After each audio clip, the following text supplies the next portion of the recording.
Hola, muy buenas noches, bienvenidos, gracias por acompañarnos. En este domingo vamos a convidarle con esta hora de información. Vine a visitarnos hoy un parlamentario del Mercosur, es un exdiputado nacional de la Unión Cívica Radical y que está realmente visitando Salta, ha traído y ha estado en una serie de charlas y de conferencias, pero queremos interiorizarnos un poco más de este Parlasur, que en estos últimos tiempos ha tenido un debate, yo le diría importante, fuertes polémicas, justamente con uno de los representantes de Salta, que es Alfredo Olmedo, que lo preside además a este organismo, y que hay como mucho tironeo aparentemente dentro de la misma Libertad Avanza, pero vamos a tratar de interiorizarnos qué pasó desde la llegada de los nuevos integrantes, desde la asunción de Olmedo, que ya hubo un par de escándalos, la palabra me parece que mejor muestra lo que está sucediendo. Hoy va a estar con nosotros un senador del norte de la provincia. Vamos a estar charlando de todo lo que allí ocurre con el tema del dengue, de lo que está ocurriendo con el tema de la salud, qué ha pasado en los hospitales a partir de esta decisión que ha tomado el gobierno de la provincia de Salta de empezar a cobrar la atención médica de los extranjeros, que ha visto, digamos, y que se ha notado una fuerte reducción en la atención médica en los hospitales, particularmente de las zonas fronterizas. Así que vamos a estar hablando de toda esta problemática y de cómo se presenta el invierno con todas las problemáticas que acarrea también el invierno. Vamos a interiorizarnos de esto, vamos a hablar un poco de política obviamente también, porque empiezan a moverse los sectores políticos de distintas maneras. Pero bueno, vamos a tener esta posibilidad. Y para hablar también de esto y reforzarlo y ampliarlo, viene a visitarnos hoy un periodista y que además trabaja mucho en la investigación social.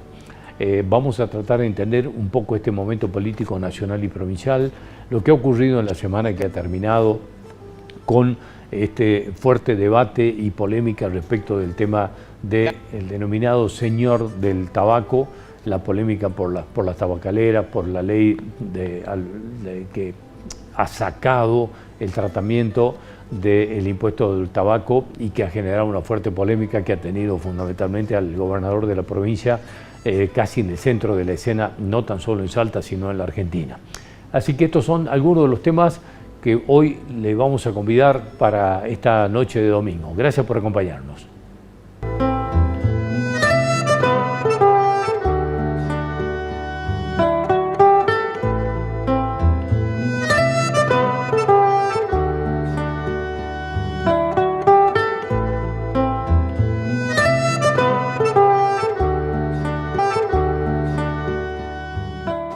Está de visita en Salta Álvaro de la Madrid, es abogado, es actualmente parlamentario del Mercosur, es un exdiputado nacional de la Unión Cívica Radical y que está visitando Salta. Nos contaba antes de que salgamos aquí al aire que está recorriendo el país, pero queremos interiorizarnos un poco sobre su visita a Salta primero y queremos ver su lectura del momento político en la Argentina. Álvaro, gracias por estar aquí, por acompañarnos. Gracias por la invitación, un placer. Al contrario. ¿Cómo te está tratando Salta? No, muy bien, como siempre. Es una provincia que he venido muchas veces, que me siento muy cómodo y con una gente, bueno, muy amable, que es una maravilla. Además, estás acompañado y casi invitado por el doctor Mateo Sarabia, ¿no? Sí, un gran amigo. Nos conocemos hace unos años y bueno, Mateo, como me conoce, sabe que me gusta recorrer, caminar, andar, ir al encuentro de la gente, explicar esto que vos decías, lo que uno está viendo del momento del país, cuál es la perspectiva, cuáles son los peligros, las advertencias que uno viene haciendo y hablar con eso de la gente, que es un poco el rol de la política, hacer docencia, explicar, proponer. Yo lo hago mucho y la verdad que me reconforta porque a donde voy siempre encuentro cosas que hoy en la política no abundan. Escucha, respeto, interés, participación y a mí eso me hace muy bien porque justamente anoche la convocatoria, el título de la charla que dimos en Copaipa tenía que ver con las acciones para dignificar la política. Y creo que a veces la propia dirigencia política es la que le hace daño a esa cuestión. Vamos a charlar de esto enseguida, porque quiero aprovechar tu rol de integrante del Parlasur. Claro. Y nosotros seguimos muy de cerca, justamente a partir de la presidencia de Alfredo Olmedo, de las polémicas que se vienen generando. Y acá hay como, digamos, cosas extrañas o no tanto, que es esto de que finalmente terminó llegando, y esto te pido que nos confirmes, terminó llegando a la presidencia casi impulsado o acompañado por el kirchnerismo, lo que suena como bastante raro. ¿Esto es así? Sí, así fue, así fue. Nosotros en Juntos por el Cambio somos 6 parlamentarios de Mercosur de 43 que tiene la delegación. Es decir, claramente no tenemos el número para imponer una candidatura propia, y decidimos, como corresponde y es tradición parlamentaria, acompañar a un legislador de la Libertad Avanza, porque a Argentina le tocaba este año presidir el Parlamento. Lo había hecho un año Brasil, este último año Uruguay, Colman, y ahora le tocaba a Argentina. Entonces nosotros, siguiendo una tradición que no está escrita, pero que se respeta, por eso Martín Menem es el presidente de la Cámara de Diputados, porque la Libertad Avanza tiene 37 diputados nacionales, numéricamente no lo podría presidir nunca, pero hay una norma no escrita que le corresponde para el signo político que haya ganado la elección y demás. Siempre se ha respetado. Aquí también. Entonces nosotros, ¿qué dijimos? Si la Libertad Avanza, que tiene 17, 18 parlamentarios por ahí, nos da un nombre unánime, elegido entre ellos, nosotros lo acompañamos. No nos metemos si nos gusta o no. Si ese es el que eligen, listo. No ocurrió eso. De entrada no ocurrió. Por las reyertas, las disputas internas, que también las tiene la Cámara de Diputados. Se parte bloque, se peleen entre ellos. Bueno, están atravesando en este pero momento. Pero digo, el Parlasur refleja, es un espejo de lo que pasa en la Cámara de Diputados. Entonces así ocurrió una cosa muy sencilla, que es lo que vos decís. El bloque de la Libertad Avanza, partido en 2 opciones, una de esas la encabezaba Olmedo, ya no tenían el apoyo nuestro porque no estaba esa unanimidad. Nosotros no nos íbamos a meter en esa interna, vos sí, vos no. Eso sí era un candidato unánime. Entonces pactaron con el kirchnerismo, que tiene 21 parlamentarios, y es la fuerza mayoritaria, ¿sí? Porque los parlamentarios del Mercosur se definen en base a la elección de octubre, que es la que ganó Massa y el Frente de Todos. La primera vuelta, exacto. Por eso que sacaron 21, porque ganaron en muchas provincias y que hay un doble método de elección. Los que van por la provincia y por la lista única nacional, que es la que iba yo, que encabezaba Beto Brandoni. Bueno, macanudo.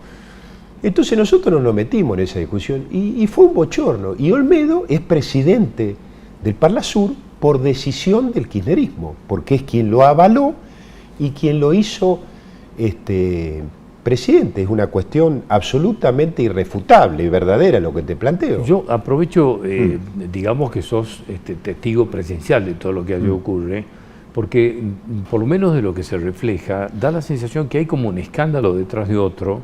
Es más, se está cuestionando permanentemente la presidencia de Olmedo. No sé si esto sigue con la interna de la Libertad Avanza, que son quienes quieren reemplazarlo por otro de la Libertad Avanza. Y por eso digo que es un escándalo de la Libertad Avanza, en contubernio también de rebote con el kirchnerismo, porque el sector que perdió también quiere desplazarlo, le reprocha este acuerdo con el kirchnerismo, pero por otro lado también lo trata de replicar, y nosotros no nos metimos en ese escándalo. Olmedo, elegido presidente, ya como presidente, para la siguiente sesión, incurre en gestos de autoritarismo, es decir, quitarles los micrófonos a los parlamentarios, poner patobicas en la puerta de entrada, que los parlamentarios se tengan que poner una pulserita, identificarse cuando vos ya estás establecido y entrás porque sos parlamentario y ya tenés todos los elementos. Eso si fuera un extraño, una persona,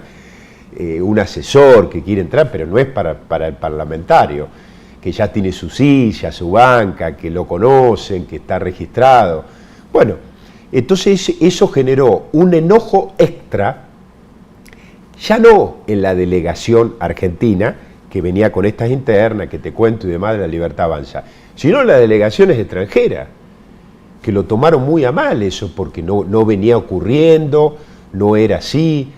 Es decir, vos para hablar tenías que pasar al frente y hablar en un micrófono que había enfrente, cuando en realidad el parlamentario habla de su banca con el micrófono.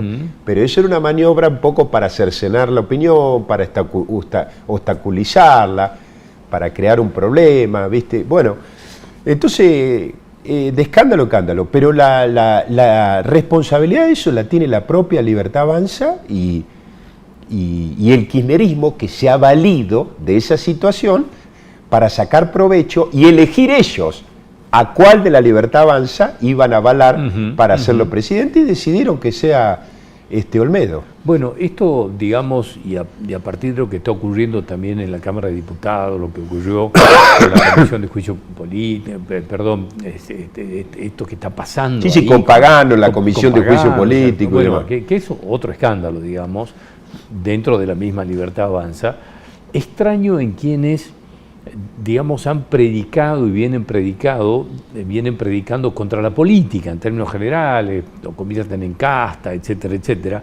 Y esto lo quiero unir con lo primero que nos decías, que es esto, digamos, qué está pasando con el rol de la política frente a este descrédito que parece haber impulsado e instalado como debate Javier Milei, o por lo menos sobre lo que se montó, ¿no es cierto?, para llegar a la presidencia.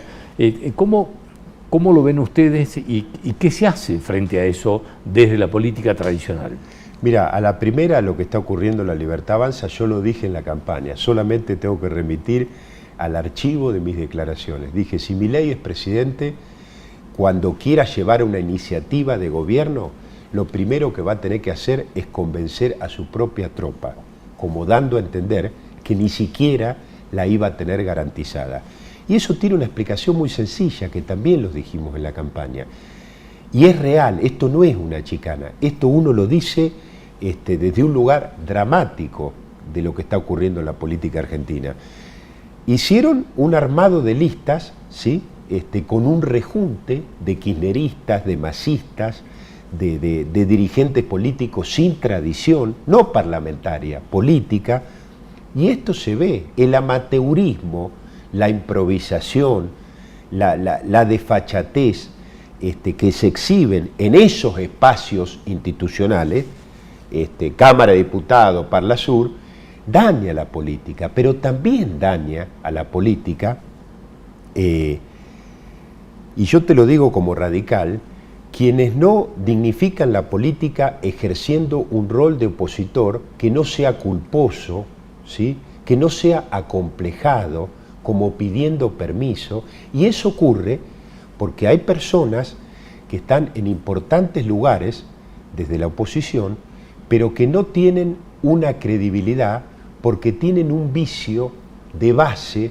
por naturaleza, de que no son creíbles y de que generan esta cuestión de que no representan, de que es un liderazgo cuestionado y demás. Es decir, el drama de la Argentina, para hacerte un resumen, no se resuelve, como dice el gobierno, con esoterismo, con misticismo, ¿sí?, con agorería, con hechicería, con las fuerzas del cielo, y tampoco se resuelve llorando, como andan haciendo algunos dirigentes de la oposición, ¿sí?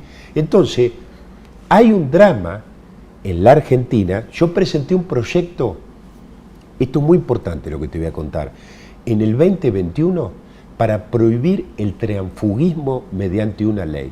Cada vez cobra más vigencia este proyecto mío. ¿Qué decía el proyecto? Una cosa muy sencilla, que quien entra a la Cámara como opositor no puede pasarse al oficialismo.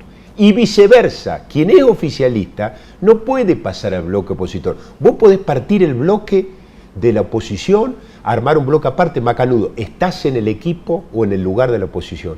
No podés pasar a ser oficialista. Te doy un ejemplo. Esper entra a la Cámara por Juntos por el Cambio. Hoy preside el bloque del oficialismo. No puede ocurrir eso. Eso es Eso es una burla y un fraude al electorado, porque cuando los argentinos eligen, no eligen quién gobierna, eligen quién es oposición también.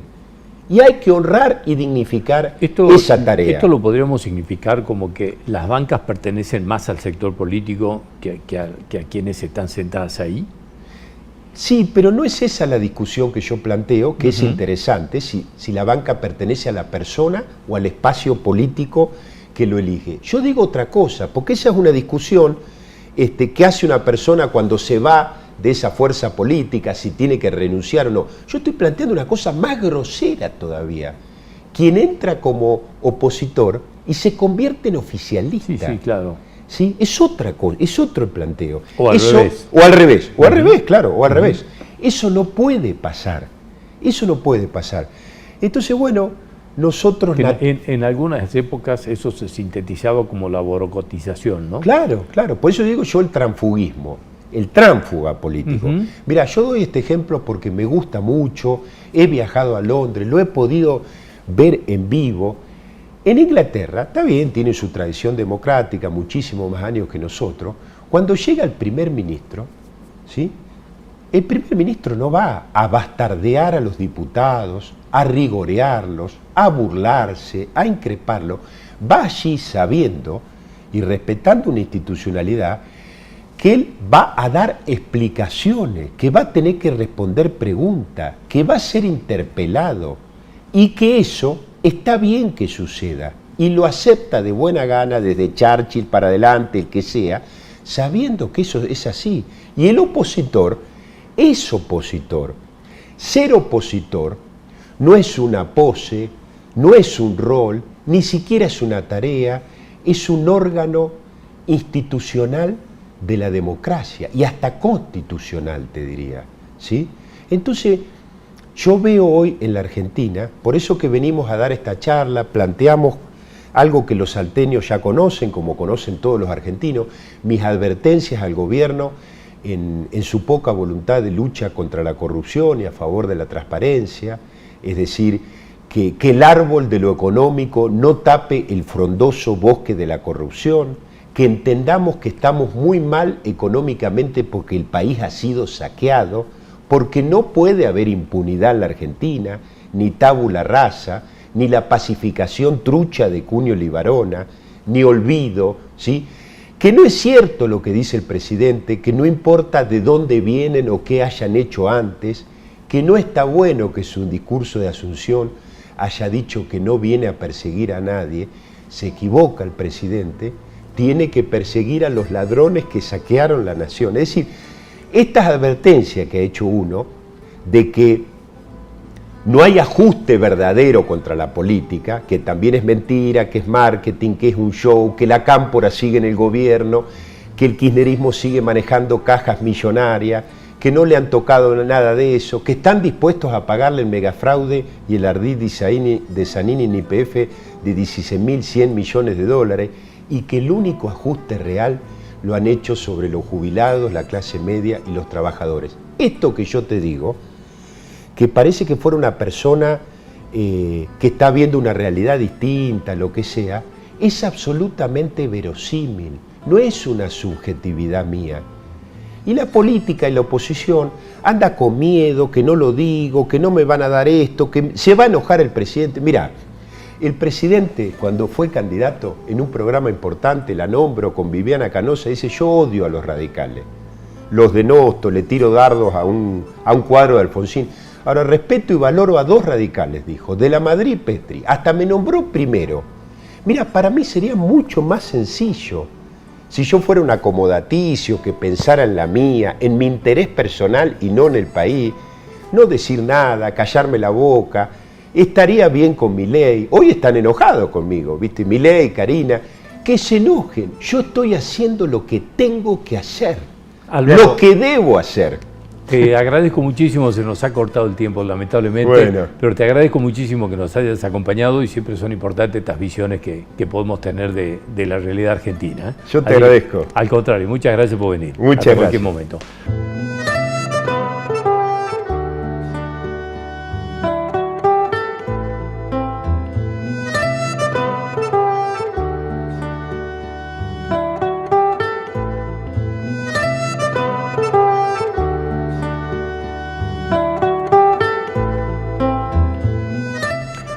Bueno, hoy lo hemos invitado a Gustavo Iovino, que es un periodista amigo además, y que además trabaja mucho en la investigación social, para que nos ayude a ver si podemos mirar un poco mejor todo este tiempo político tan convulsionado y tan extraño sobre todo. Gustavo, ¿cómo estás? Gracias por venir. ¿Cómo estás vos? Sí, el objetivo es tratar de entender. Lo más importante es el tratar.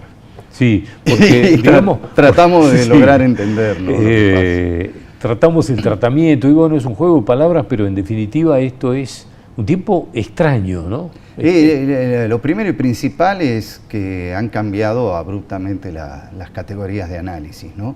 Entonces, más o menos, querer utilizar algunas herramientas que han sido las tradicionales es como, ¿viste? Como te pasa cuando vas a determinados países y ves la temperatura y te dice 35 y decís, hace calor. No, justamente no. Eso está en grados Fahrenheit y utilizamos y lo queremos leer con grados Celsius. Pasa exactamente lo mismo. Tenemos que la primera adecuación mental, de observación y de análisis es entender los cambios que se han producido en el seno de la sociedad en general, que eso repercute en la política, en la economía, en las relaciones humanas, en las interacciones, etcétera, porque realmente lo primero que ha cambiado es el funcionamiento, por lo tanto las categorías de observación, que es la primera herramienta de análisis, una observación atenta, profunda, tratando de localizar determinados patrones que se pueden ir repitiendo, y a partir de allí todas otras técnicas que vos puedas utilizar. Por ahí las herramientas son las mismas, pero lo que cambia son las categorías. Antes categorizábamos esos datos de una manera y ahora tienen que ser de otras. Como por ejemplo, ¿no? Vos hacías un análisis lineal, bueno, pasa esto, luego pasa esto y termina en esto. Lo más probable es que no, que eso haya cambiado. La gran primera situación y que nos ha generado incluso mucha confusión es haber hecho las lecturas que hicimos durante las elecciones del año pasado, especialmente las nacionales. Desde ahí venimos. Desde ahí venimos y desde ahí es donde lo primero que se está tratando de trabajar es ver, bueno, cuáles son las nuevas categorías para poder hacer esos análisis. La pregunta que me parece surge ahora es esto que Milei está pudiendo hacer y que lo está logrando con importantes niveles de apoyo social, ¿no? Sí. Es la dispersión, digamos, lo puede hacer por la dispersión de la oposición, la falta absoluta de liderazgo o la desorientación de la oposición, o todo eso junto, no sé. Hay varios factores, ese es uno, pero creo que el más importante es haber dado en el clavo, en la nueva visualización de las relaciones sociales, de haber dado en el clavo en qué es lo que está pasando, especialmente con un factor definitorio que es, nosotros en el análisis tradicional, bueno, lo que más se utilizaba es esa visión de estratificación social en clase media, baja, alta, en el ABC1 como clase alta, C2, C3 y D, la categoría D, digamos, como de análisis que tiene valor, se lo puede hacer, pero a esa también vos le tenés que sumar una nueva categoría que ya es un fenómeno global, que son las famosas generaciones, ¿no? Donde vos haces un análisis, por ejemplo, de los escrutinios de todas las elecciones nacionales, que tuvimos 3, bueno, ahí donde observás, como por ejemplo antes las grandes diferencias estaban entre los distintos sectores socioeconómicos, las clases. De ahí viene, bueno, desde hace ya algunos siglos, una visión clasista, y como ahora intervienen estos otros factores de las generaciones, vos podés ver, hablando de patrones, que los patrones de comportamiento, los patrones de identificación de las personas, se produce mucho más firmemente entre las generaciones, más allá de su clase socioeconómica, que en la diferenciación de clase socioeconómica, como para hacerlo más o menos sintético. Esto ha llevado que en esa interpretación, lo que hoy es el oficialismo y ya en campaña, detectó el valor de lo simbólico, ¿no? Entonces, lo primero y fundamental en la identidad es lo simbólico, cuáles son los símbolos y qué significados tienen en los distintos sectores, y por lo pronto podemos decir que tiene una muy eficaz estrategia de comunicación. Y algunos dirán, no, pero es estrategia, no es... Y para mí sí hay mucho de estrategia a partir de un buen diagnóstico, y si miramos con patrones antiguos y tradicionales, diríamos, che, no, esto en comunicación no es políticamente correcto, le funciona. O sea, ¿Y qué es lo que buscan? Que le funcione. Es un desorden ordenado. Exactamente. O sea, un desorden a propósito y ordenado. Y que se monta y se aprovecha sobre varios factores. Primero, uno que es general de todo este surgimiento en distintos sectores del mundo de la nueva derecha, y que tiene que ver con identificar qué es lo que está pasando en la sociedad occidental contemporánea. Hay una cosa, bueno, uno lo escucha en la política tradicional, el tema de la democracia, bueno, qué significación tiene en las mentes de las nuevas generaciones la democracia. Ahí hay situaciones de frustración, hay situaciones que algunos la colocan como todo lo que ha sido la herencia del colonialismo, de las colonias, de otra etapa, ahora se revela como la venganza de la lectura de ese tipo de cosas, o de la salvación que ciertos sectores quisieron ofrecer sobre la vieja tradición colonial, y que las nuevas generaciones buscan venganza de eso sin manifestarlo de esa manera, pero en virtud de las grandes frustraciones, ¿no?, contenidas, por ejemplo, en la Argentina en estos 40 años de democracia. Cuando hablabas hace un rato de las generaciones, me acuerdo, y si no me equivoco, Ortega y Gasset en algún momento dijo, son más hijos de la generación que de sus padres, ¿no? Sí, somos más hijos de la generación que de los padres. ¿Cuánto tienen que ver las redes sociales en la generación? No, muchísimo. En la estratificación y en la ruptura, porque hay como una suerte de ruptura más brusca entre las generaciones, ¿no? Por lo menos se nota, digamos, no hay como esa correlación que había antes de traspaso, de una suerte de posta de una generación a otra. Ahora es medio como que se quiebra todo. Bueno, justamente, y hablando, porque esto no es que surge de la noche a la mañana, hay antecedentes de varias cosas. En las décadas de los 60, Marshall McLuhan, ¿no?, marcaba y quebraba el paradigma tradicional de la comunicación, donde la comunicación hacía eje en el contenido, y todavía sigue esa tendencia, ¿no?, como el famoso impacto de los medios y la aguja hipodérmica, que los mensajes se inyectan, como se inyecta una vacuna, y produce más o menos la misma reacción en todos los que son inoculados con esa vacuna. La vacuna del COVID rompió con eso, ¿no?, porque ahí nos dimos cuenta que cada uno podíamos tener una reacción distinta a la vacuna, y no solo al tipo de vacuna, sino al tipo de persona. Es muy gracioso porque se está dando hasta en el mismo tiempo. Y ya lo que anticipaba Marshall McLuhan era que el medio es el mensaje, la tecnología es la que hace el cambio estructural, que hace un cambio en la mente de las personas y de la sociedad entera sobre cómo percibir la realidad y luego cómo se percibe esa realidad. Es decir, lo importante no está en el contenido, sino que el cambio y a largo plazo es el que produce la tecnología. ¿Y qué vivimos en la segunda mitad del siglo XX y lo que llevamos del siglo XXI? Una aceleración, y además aceleración de la aceleración, no es una aceleración constante, ¿no?, sino que es en un cálculo geométrico de lo que es el cambio tecnológico. Es decir, lo que antes era el vehículo para la comunicación se termina convirtiendo en la comunicación. En la comunicación, donde antes una tecnología producía determinados cambios en 20 años, es decir, lo que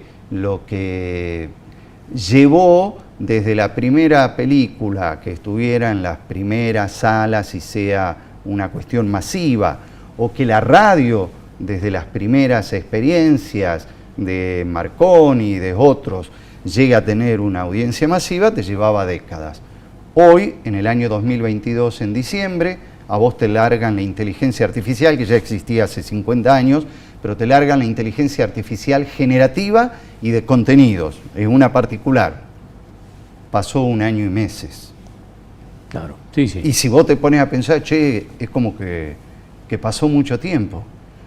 Los jugadores que entraron a jugar muchísimo, la utilización de la inteligencia artificial generativa en muchos lugares, lo que antes llevaba décadas, ahora se produce en meses.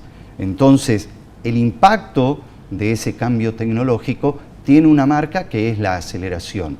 Y tiene una marca que es la sobrecarga informativa, que genera una sobrecarga, digamos, de nuestro sistema cognitivo, de nuestra manera de conocer. Vos te habrás deleitado de niño y adolescente con Lo sé todo. Muchos de los televidentes sí, van a saber de qué le estamos hablando. Sí, van a saber de qué estamos hablando. Y nos encantaba, a mí me encantaba ver los planiferios en publicaciones.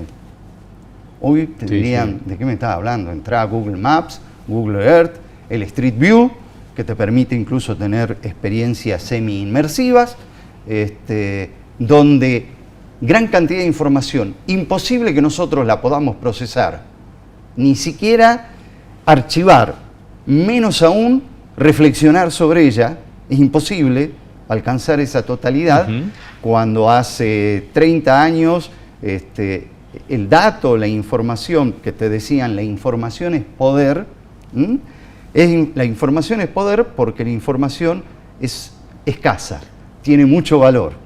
Claro, porque pero además, costaba obtenerla, oye, está al alcance de las manos, pero es tanta que si no sabés qué es lo que tenés que obtener y cómo lo tenés que procesar, genera una situación de sobresaturación que te impide la reflexión. la cantidad y la velocidad de los estímulos. Bueno, la misma aceleración se produce ahí. ¿Crees que, digamos, este proceso va a llevar a que esta fragmentación que tenemos hoy generacional, digamos, de las generaciones, pueda que además profundizarse más? Hay casi como una red social para cada generación. Digamos, ¿crees que eso se va a fraccionar aún más? Sí, bueno, cada una de las tenemos, y yo lo digo a quienes hago consulta en la comunicación digamos, política. Esto vamos a millennials, centennials, todo no, es lo que demás, ya digamos. tenés que estar pensando en la generación alfa que todavía no votó y van a empezar a votar en la elección presidencial dentro de 4 años. Y te viene la generación post-alfa, de la cual ya hay publicaciones desde el 2000 y pico, que están razonando sobre qué puede pasar con esas otras generaciones. Y qué es lo que hay que hacer, ¿no? Porque... Ahora, ¿qué desafío vamos para a elegir la política, ¿no? la democracia, claro, ¿Qué como desafío un para sistema de valores? Y para la democracia, digamos, para la política y para la democracia. Bueno, la democracia hoy no tiene buena prensa en el imaginario colectivo, especialmente de las nuevas generaciones. ¿Qué vamos a hacer? Ese es el desafío. ¿La tenemos que enterrar? Sí, claro. Esto que era... ¿La tenemos que recrear? Esto que estaba sacralizado... Basta. Sí. Y entonces cuando uno dice, estas actitudes autoritarias, sí es cierto, en el diagnóstico es cierto, pero ¿por qué se producen? ¿No será que se producen porque generan un tipo de adhesión? Nos tenemos que plantear eso. Yo creo que la política tiene que revisar muchas cosas. Constitucionalmente se dice, ¿no?, que la vida pública de nuestro país debe producirse en ese debate a través de los partidos políticos. Bien, me pregunto, ¿qué hicimos con los partidos políticos? ¿En qué estado están? Claro. Sí, claro. Bueno, te la dejo la pregunta para la próxima visita y vemos hasta dónde más podemos llegar. Bueno, muy bien, muchas gracias. Gustavo, muchas gracias por venir con nosotros. Gracias a vos. A cualquier momento. Chao.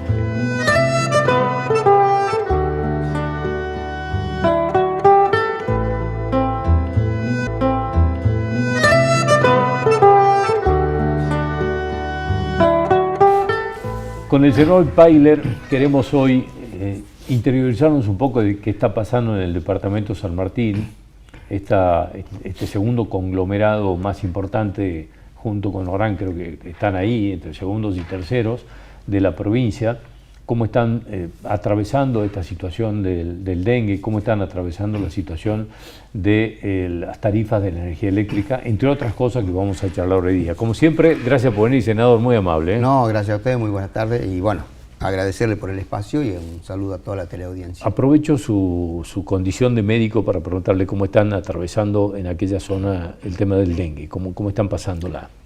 Bueno, sabemos, ¿no es cierto?, que a nivel país, ¿no es cierto?, y creo que uno de los años que tuvimos mayor cantidad de casos, con una mortalidad también importante. En la provincia hay alrededor de 10.000 casos registrados, ¿no es cierto?, con 16 fallecidos lamentablemente, pero el departamento San Martín, gracias por esta noticia, ¿no es cierto?, que esta vez no ocupa el primer lugar, como siempre solía ser. Rivadavia, Orán, San Martín, los departamentos tropicales, ¿no es cierto?, donde tenemos el clima tropical. Este año se ha dado muchos casos acá en la capital, que es la que mayor cantidad de número de casos tiene. Después le sigue Metán, Anta, Cafayate y Rosario La Frontera. Y después, 1 o 2 departamentos atrás, recién sigue Tartagal y en el caso de Tartagal me refiero al departamento San Martín y el departamento Orán. ¿Qué factores han hecho que no estén tan afectados? Sí, yo creo que hay un trabajo muy importante en los municipios. Se ha empezado temprano con el descacharrado. Y acá nosotros sabemos, ¿no es cierto?, hasta el momento no tenemos un tratamiento específico para el dengue, se hace un tratamiento paliativo, es decir, paliativo, es decir, se tratan o sintomático, ¿no es cierto?, se tratan los síntomas. La vacuna, que es una muy buena noticia, ¿no es cierto?, que se ha empezado a aplicar en Salta, por supuesto en forma limitada porque todavía no tenemos los recursos suficientes como para vacunar a toda la población. Se han comenzado por aquella población que mayor cantidad, en el rango etario que mayor cantidad de casos hay. ¿Quién es? Es la gente joven. ¿Y por qué? Porque la gente que anda permanentemente, se moviliza, va, viene a trabajar. También se han dado muchos casos en niños, pero generalmente, y en las personas mayores o los adultos mayores, generalmente son, digamos, tienen una vida un poco más tranquila, ¿no es cierto? No hay tanta movilidad, por eso es que los casos entre 25 y 39 años son los que mayor cantidad de casos hay, y también de mortalidad. Por eso es que se ha comenzado a vacunar en ese rango etario. ¿Qué pasó con los hospitales de San Martín, de todo el departamento, a raíz de la decisión del gobierno de la provincia de empezar a cobrarle a los extranjeros por los servicios médicos? Bueno, sabemos que hubo una disminución. Ha habido una disminución, abrupta, ¿no? Sí, pero hemos visto por noticias de los medios informativos de la capital federal, ¿no es cierto?, que ha reducido al 90%. Yo me comuniqué con los directores de los hospitales. No ha sido tanto el 90%, pero sí ha habido en el caso de Tartagal, comparando, ¿no es cierto?, el mes de marzo del año 2023 al año marzo del 2024, ha habido una reducción, casi hay un 30 o un 40% de las consultas que se realizaban antiguamente, y han disminuido las internaciones clínicas y las internaciones quirúrgicas, porque la gente ¿no es cierto?, del vecino país se venía generalmente, cuando había casos de internaciones, a internarse, a hacerse tratamiento o a operarse. Eso sí ha disminuido, y también han disminuido a la mitad más o menos los casos de los partos o cesáreas, ¿no es cierto?, los nacimientos, que hoy hemos visto una noticia en el hospital de Orán, ¿no es cierto?, que hay un problema con una paciente que vino, tuvo no sé si fue una intervención cesárea o un parto, que después no lo quería pagar, una cosa así. Es la noticia de la noticia de hoy. Bueno, yo creo que en todos los países la medicina, la salud cuesta, ¿no es cierto? En unos casos se hace caso el Estado, como en el caso nuestro, cuando el paciente no tiene obra social o no tiene una cobertura médica por una prepaga. Otro tema aparte, las prepagas, sabemos lo que han aumentado las prepagas, pero bueno, yo creo que es una medida en estos tiempos de crisis, una medida necesaria, yo diría necesaria, ¿no es cierto?, imperante, donde se le va a cobrar la prestación, como se hace en cualquier parte, y con la salvedad de que los casos de emergencia son asistidos. Bien. Y después se ve la forma de cobrar o no la prestación. ¿Qué ha pasado en la ciudad de Tartagal y en el departamento de San Martín con el aumento muy fuerte en las tarifas de energía eléctrica, que hubo, digamos, impactos y distintas problemáticas? Sí, bueno, ¿no? Nosotros sabemos que estamos en una zona donde en los periodos de diciembre a abril hay una rebaja, ¿no es cierto?, en la tarifa, porque somos una zona de intenso calor. Por supuesto que no es lo mismo la necesidad de refrigeración o de frío en la zona tropical, ¿no es cierto?, con temperatura 45, 47, hasta 48 grados, que en el sur, ¿no es cierto?, o sea que San Martín, Rivadavia, Tartagal y una parte de Anta tienen algún pequeño beneficio, pero nos hemos visto sobrepasados con el abrupto aumento en el costo, ¿no es cierto?, en la facturación. Nosotros hemos trabajado en el Senado, por supuesto, nos hemos reunido con el ente, con gente de DESA, con el mismo ministro de Obras, que es el jefe de gabinete, donde se han dado las explicaciones técnicas respecto a cómo es la facturación. Sabemos que hay 4 tipos, ¿no es cierto?, de tarifa para distintos usuarios, que la factura en sí tiene una parte que es de nación, que es la energía que tiene que comprar la empresa, porque acá no se produce toda la energía, se la compra a Camesa, tienen que transportarla, ¿no es cierto?, a través de Trasnoa, y bueno, y lo que se hace cargo de la empresa provincial es de la distribución. A pesar de eso, nosotros hemos creído conveniente, quien les habla juntamente con el senador Walter Iguaya, hemos hecho un pedido, ¿no es cierto?, de la creación de una comisión para que se examinen, ¿no es cierto?, se haga un estudio exhaustivo, ¿no es cierto?, bueno, se le llamaron de investigación, bueno, que se investigue, que se examinen, ¿no es cierto?, cómo fue la forma en que se están realizando, ¿no es cierto?, el cobro de las tarifas, porque creemos, estamos convencidos que son, más allá de los aumentos, la quita del subsidio de nación y los aumentos en el costo real de la energía que se compra, también es muy excesivo el costo, ¿no es cierto?, que la empresa, la empresa provincial aplica. También no nos debemos olvidar que en esa factura no solamente viene el gasto de la energía eléctrica, sino también del agua y de los impuestos municipales, que también han sufrido impuestos. Por supuesto, la gente que tiene un pequeño negocio, una pyme, que son los que tienen el valor más alto, ¿no es cierto?, porque su mayor consumo, como así también aquellas personas que tienen un ingreso mayor a los 2 millones de pesos, están en la categoría N1, que es la que dicen que es la energía más cara del país. Exactamente, comparado con las otras provincias, tenemos una energía cara. Así que hemos pedido la formación de una comisión para... No estamos en contra de nadie, ni estamos acusando a nadie. Simplemente queremos hacer un estudio exhaustivo y bueno, ver si se puede solucionar el problema. Se han reunido las cámaras de comercio de Orán, del departamento Orán, del departamento San Martín, y bueno, para pedir, ¿no es cierto?, tratar de ver, que volver un poco atrás las tarifas. Yo quiero aprovechar su presencia porque entiendo que usted es de los pocos que tiene cierta autoridad o mucha autoridad para hablar del Fondo de Reparación Histórica, porque fue los que en su momento quisieron que se investigara esto, hizo los intentos en la Cámara de Diputados para que se investigara el destino de los fondos de reparación histórica. Cuando vemos este tipo de problemáticas y la desaparición de la plata y que no aparecen las obras, usted quiso que se investigara y nunca se pudo avanzar en eso, ¿no? Por lo siguiente, nosotros por supuesto habíamos pedido varias, ¿no es cierto?, proyectos de declaración para que se usara la mano de obra del departamento, que se tratara de comprar los materiales en el departamento, etcétera. Nunca fuimos escuchados, como así también, fíjese que en la comisión de seguimiento, ¿no es cierto?, de las obras del fondo, no había ningún diputado del departamento de San Martín.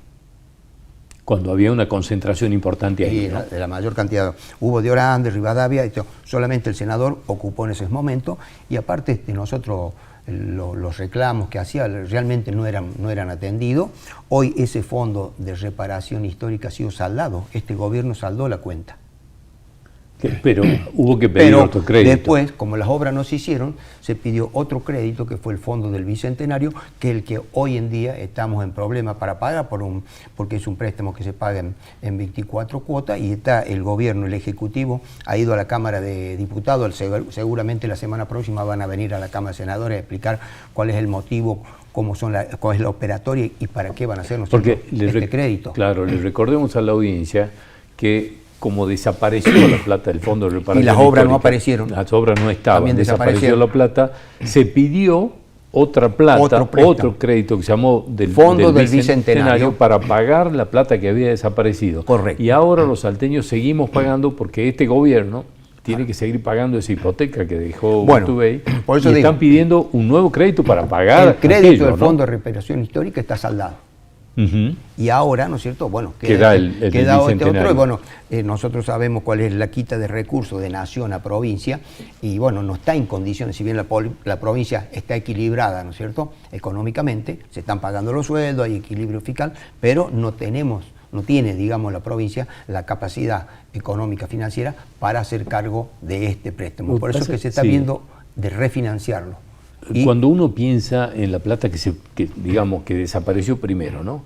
Después todo lo que hizo esta actual gestión para pagar ese crédito del Fondo de Reparación Histórica, que es otra plata tirada, desperdiciada, porque hubo que pagar un crédito que se habían comprometido, es decir, y ahora nuevamente, después hay que pedir nuevamente plata para seguir pagando plata que desapareció. Es una cadena, ¿no es cierto? Todo lo que se podría haber hecho con esta plata. Ahí estaban obras de infraestructura y sobre todo mucho tenían que ver con el agua, ¿no es cierto? Que es un problema que, si bien han habido soluciones parciales, se está trabajando todo, pero todavía no está solucionado definitivamente el agua en el departamento de San Martín, sobre todo.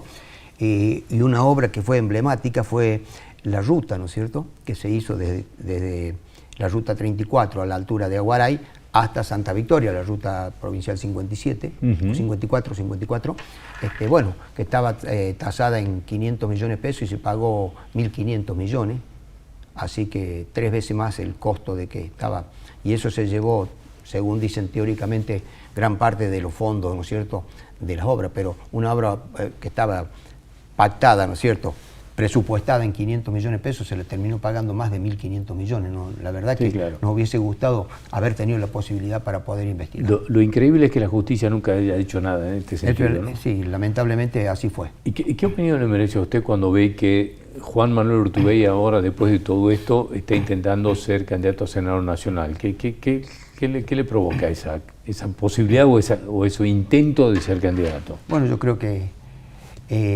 eso es lo bueno que tiene la democracia. La democracia te da al ciudadano la capacidad, ¿no es cierto?, y la oportunidad de decir sí o no a un funcionario o a una persona o a un candidato en el momento de emitir su voto. Yo creo que ya tuvo una opción y sacó menos del 5 o el 6% de los votos acá en la provincia de Salta. Sí, claro. Sí. Bueno, yo creo que la gente, espero que no haya perdido la memoria. Que sería realmente importante, ¿no? Pero por supuesto. Ojalá que no hayan perdido la memoria, porque no se dejen encantar con que se vienen a reciclar con nuevas expectativas, diciéndole o que van a hacer lo que no han hecho, ¿no es cierto? Así que yo creo que la gente hoy en día, con toda la situación que estamos viviendo, ya tiene, ¿cómo te puedo decir?, formada, ¿no es cierto?, una idea de lo que es la política, votó en contra de la política el año pasado, así que yo creo que ahora hay que tener cuidado, ¿no es cierto?, en lo que se va a decir, en lo que se va a prometer, en lo que se va a hacer, porque ya la gente votó en contra de la política, o de la vieja política, o de la política que... Y esto, digamos, como una última consulta y apelo a esto, digamos, que usted dice, la gente ya votó en contra de la política. Sí. Con respecto al Fondo de Reparación Histórica, digamos, la gente del departamento de San Martín, ¿tienen claro sobre la desaparición de esta plata, que no están las obras, que desapareció la plata? ¿Cuán claro está eso? No la totalidad de la gente, ¿no es cierto? Porque hoy en día, aquellos que leen, que siguen a la política o que están comprometidos o que les gusta, sí. Pero el común de la gente está preocupado porque le alcance el sueldo para llegar a fin de mes. O para mandar al chico a la escuela, para andar. Entonces, eso tapa el árbol, tapa el bosque. No nos deja pensar en eso. Ojalá que no ocurra en las próximas elecciones y que la gente elija bien. Le agradezco mucho, como siempre, senador, haber venido. Ha sido muy amable. Muchísimas gracias. Muchas gracias hasta cualquier momento. Gracias por el espacio. Al contrario. Nos vamos a reencontrar nosotros el próximo miércoles a las 11 de la noche en esta misma casa. Que terminen muy bien este domingo. Gracias por acompañarnos.